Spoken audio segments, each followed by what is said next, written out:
Alors, qu'est-ce qui m'a donné envie de participer à un panel?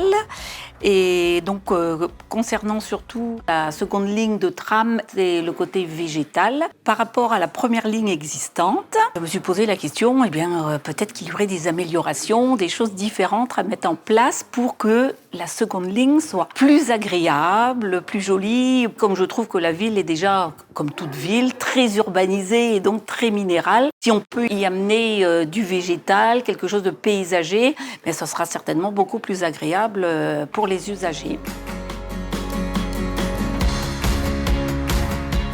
Alors le végétal est un sujet très important, surtout à Brest, une ville qui a été reconstruite après-guerre avec une volonté très affirmée de déimperméabiliser les espaces et d'avoir justement des espaces tampons, des espaces verts, de la verdure en ville, cette végétalisation qui est beaucoup plus importante. Et pour nous, c'est un enjeu climatique, c'est un enjeu écologique, mais qui s'inscrit complètement dans le projet Mon Réseau Grandit, puisqu'il vise justement à moins utiliser sa voiture et plus les transports en commun. Donc c'est un lien entre le végétal et le transport en commun. Dans le cadre des panels sur le végétal, le rôle de la direction Espace Vert, c'était d'accompagner la maîtrise d'ouvrage et la maîtrise d'œuvre sur ce sujet du végétal en milieu urbain. On oublie souvent que c'est un élément qui est vivant, qui a des besoins, qu'il y a tout le système racinaire à prendre en compte. Comme on ne le voit pas, on l'oublie. Donc c'était apporter un peu des éléments d'histoire. Quelles seront les évolutions du patrimoine arboré qui est en place actuellement, entre autres?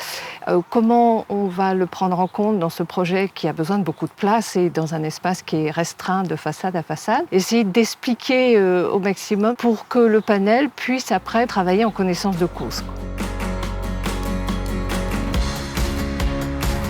Pour le panel végétal, un argument fort et qui est revenu fréquemment au travers des différents ateliers, c'est vraiment la prise en compte de la dérive climatique. Comment les choix que l'on fait aujourd'hui, notamment sur l'implantation d'arbres qui vont être là plusieurs dizaines d'années, comment les sélectionner et comment les choisir et les implanter. Et enfin, sur l'enrichissement du panel végétal, je pense que l'équipe a été aussi sensible au fait que des essences ou locales ou acclimatées au climat breton d'aujourd'hui soient intégrées, valorisées, mises en avant dans ce panel végétal pour que celui-ci en fait, soit durable et résilient en fait, à la dérive du climat notamment.